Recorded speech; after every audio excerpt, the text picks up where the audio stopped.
Hello friend, स्वागत है आपका अपने यूट्यूब चैनल प्रतिभा क्लासेस में। तो फ्रेंड, हम पढ़ रहे हैं क्लास 11th का सेकेंड चैप्टर एटॉमिक स्ट्रक्चर। इसमें कल के वीडियो में हमने एटम क्या होता है ये देख लिए थे, इलेक्ट्रॉन, प्रोटॉन और न्यूट्रॉन की डिस्कवरी देख ली थी, जिसका लिंक मैं अपने डिस्क्रिप्शन बॉक्स में दे रही हूँ। चाहे तो आप वहाँ से जाकर वीडियो देख सकते हैं और टॉपिक को समझ सकते हैं। तो फ्रेंड, कल हमने पढ़ा था इलेक्ट्रॉन, प्रोटॉन और न्यूट्रॉन की डिस्कवरी हो गई।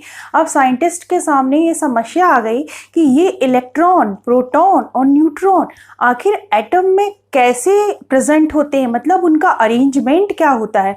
तो उनको अरेंज करने के लिए अलग अलग साइंटिस्ट ने अलग अलग मॉडल दिए। तो आज हम मॉडल पढ़ रहे हैं रदरफोर्ड्स एटॉमिक मॉडल, रदरफोर्ड का परमाणु मॉडल। तो रदरफोर्ड का परमाणु मॉडल पढ़ने से पहले हम ये समझ लेते हैं कि रदरफोर्ड के पहले लोगों में क्या विचारधारा थी कि एटम में इलेक्ट्रॉन, प्रोटॉन और न्यूट्रॉन कैसे प्रेजेंट होते हैं। तो इसके लिए थॉमसन नामक साइंटिस्ट, किसने? थॉमसन नामक साइंटिस्ट ने एक मॉडल दिया जिसे हम थॉमसन का एटॉमिक मॉडल भी बोलते हैं, थॉमसन मॉडल भी बोलते हैं। ये थॉमसन मॉडल क्या था, हम ये देखते हैं। थॉमसन ने ये बोला, सपोज करिए ये आपका एक एटम है, तो एटम में पूरा जो स्पेस है, ये पूरा स्पेस जो है पॉजिटिवली चार्ज पार्टिकल एक्वायर किए हुए, यहाँ पर हर जगह पॉजिटिवली चार्ज पार्टिकल प्रेजेंट हैं और इसके ऊपर नेगेटिवली चार्ज पार्टिकल इस तरह से कहीं कहीं पर चिपके हुए। तो इस मॉडल का नाम दिया उन्होंने प्लम्ब पुडिंग मॉडल। क्या नाम दिया? Plumb pudding model. लेकिन इस मॉडल में काफ़ी कमियां थी। इस मॉडल को आप ऐसे भी एज्यूम कर सकते हैं, जैसे मान लीजिए आप एक तरबूज है, तरबूज को आपने बीच से कट किया, तो कट करने पर आपको क्या दिखता है? तरबूज का जो पल्पी पोर्शन होता है, मतलब रेड वाला जो पोर्शन होता है, वो हर जगह प्रेजेंट होता है। तो उसको समझिए आप, वो है पॉजिटिवली चार्ज पार्ट, और उसके ऊपर कहीं कहीं ब्लैक ब्लैक बीज उपस्थित होते हैं, तो वो है इलेक्ट्रॉन, नेगेटिवली चार्ज। तो ये जो मॉडल था काफ़ी कुछ तरबूज या वाटरमेलन से मिलता जुलता था, इसलिए थॉमसन मॉडल का ही दूसरा नाम था वाटरमेलन मॉडल।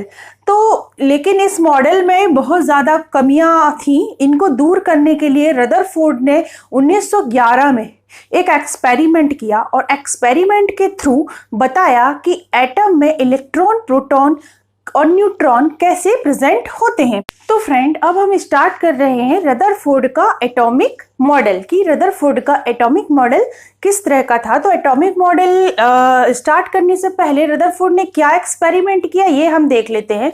तो रदरफोर्ड ने इस तरह की एक गोल्ड फॉइल ली। इसकी जो ये जो थी वो बहुत ही थिन थी, पतली थी। इसकी मोटाई लगभग 100 नैनोमीटर थी। इतनी कम मोटाई की गोल्ड फॉइल ली और इसके चारों ओर फोटोग्राफिक फिल्म लगाई। ये क्या है? कलेक्टर है, एक फोटोग्राफिक फिल्म है। इस फिल्म के ऊपर जिंक सल्फाइड की परत चढ़ी हुई थी या कोटिंग थी।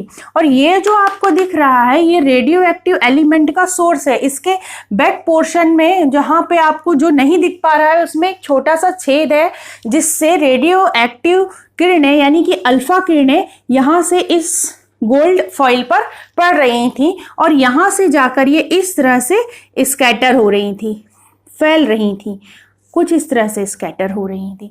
तो इस फोटोग्राफिक फिल्म से जो रिजल्ट आया, उस रिजल्ट के आधार पर रदरफोर्ड ने एटम की स्ट्रक्चर को डिस्क्राइब किया। तो चलिए देखते हैं उन्होंने क्या बताया। तो रदरफोर्ड ने क्या किया था कि गोल्ड की फॉइल ली थी इस तरह से, और उसमें क्या किया था? अल्फा पार्टिकल की बौछार की। अल्फा पार्टिकल क्या होता है? हीलियम आयन ही अल्फा पार्टिकल होता है जो कि रेडियो एक्टिव होता है। तो उन्होंने देखा कि मैक्सिमम अल्फा पार्टिकल सीधी रेखा में दूसरी ओर निकल गए। इस तरह से मैक्सिमम अल्फा पार्टिकल दूसरी ओर निकल गए। फिर कुछ ऐसी अल्फा रेज थी जो अपने मार्ग से डिविएट हुई, मतलब अपने रास्ते से थोड़ा सा हट गई, इस तरह से हट गई और बहुत कम अल्फा पार्टिकल ऐसे थे जो बहुत ही कम थे जो अपने मार्ग में वापस आ गए, मतलब रिफ्लेक्ट हो गए। तो अल्फा पार्टिकल क्या है, चूंकि पॉजिटिवली चार्ज हीलियम आयन है तो ये रिफ्लेक्ट कैसे हुआ होगा, जब यहाँ इसको कोई पॉजिटिवली चार्ज स्पीसीज मिली होगी, है ना। तो ये था उनका एक्सपेरिमेंट। उन्होंने अल्फा पार्टिकल की गोल्ड फॉइल पे बौछार की और देखा कि कुछ अल्फा रेस सीधे निकल गई, बहुत ज्यादा मात्रा में जो थी वो सीधे निकल गई, फिर कुछ जो थी वो अपने मार्ग से डिविएट हो गई, हट गई, और कुछ बहुत ही कम जो अल्फा रेस थी वो अपने मार्ग में वापस आ गई। इस आधार पर उन्होंने कुछ कंक्लूजन निकाला। कंक्लूजन क्या निकाला, मैक्सिमम अल्फा रेस, पहला उनका क्या सेंटेंस था, मैक्सिमम अल्फा रेस जो है वो सीधे निकल गई। इसका मतलब ये है, उन्होंने बोला कि जो एटम के चारों ओर जो स्पेस होता है उसमें से मैक्सिमम पोर्शन जो होता है वो खाली होता है, वहां पर कुछ भी प्रेजेंट नहीं होता है। पहली बात उन्होंने ये बोली। दूसरी बात उन्होंने बोली, कुछ यानी कि बहुत कम अल्फा रेस जो है अपने मार्ग पे वापस आ गई, मतलब पॉजिटिवली चार्ज स्पीसीज, जिसे बाद पॉजिटिवली चार्ज स्पीसीज यानी कि प्रोटॉन गोल्ड फॉइल के सेंटर में प्रेजेंट है, यानी एटम के सेंटर में प्रेजेंट है, जिसकी वजह से अल्फा पार्टिकल रिफ्लेक्ट हुए। तीसरी बात उन्होंने कहा कि इलेक्ट्रॉन जो होते हैं न्यूक्लियस के चारों ओर विभिन्न बंद कक्षाओं में लगातार गति करते रहते हैं। यहाँ पर क्या होते हैं, इलेक्ट्रॉन होते हैं जो लगातार इसमें गति करते रहते हैं, मतलब स्टेबल नहीं होते हैं। और ये गति ठीक उसी प्रकार से करते हैं जैसे सूर्य के चारों ओर ग्रह घूमते हैं।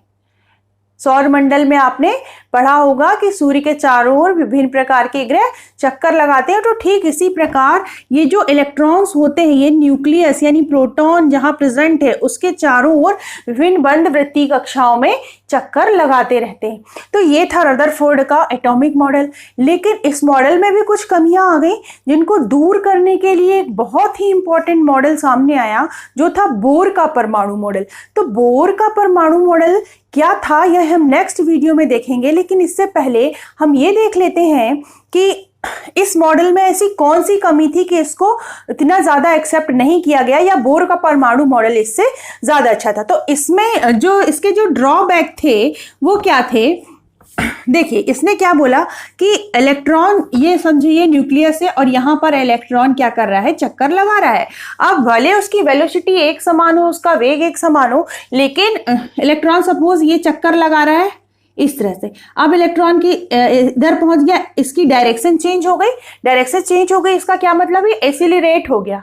जब कोई भी मूविंग पार्टिकल या इलेक्ट्रॉन बंद वृत्तीय कक्षा में लगातार चक्कर लगा रहा है तो ये कुछ इलेक्ट्रोमैग्नेटिक रेडिएशन बाहर निकालेगा, विद्युत चुंबकीय तरंगे बाहर निकालेगा। अब जब विद्युत चुंबकीय तरंगे बाहर निकल रही मतलब ऊर्जा निकल रही है, तो धीरे धीरे इस इलेक्ट्रॉन की ऊर्जा क्या हो जाएगी, कम होती जाएगी, और इसका जो ऑर्बिट है वो छोटा होता जाएगा, इस तरह से छोटा होता जाएगा, और लास्ट में क्या हो जाएगा, न्यूक्लियस में समा जाएगा। और न्यूक्लियस में समा गया, इसका मतलब क्या हो गया कि एटम कैसा हो गया, प्लम पुडिंग मॉडल की तरह हो गया, या एटम का अस्तित्व जो है वो खत्म हो गया, जो कि पॉसिबल नहीं था। तो इस ड्रॉबैक को दूर करने के लिए ही बोर का परमाणु मॉडल आया, जिसे हम नेक्स्ट वीडियो में देखेंगे। तो आई होप फ्रेंड आपको रदरफोर्ड का परमाणु मॉडल समझ में आया होगा। वीडियो को लाइक और चैनल को सब्सक्राइब करना मत भूलिएगा। Thank you for watching.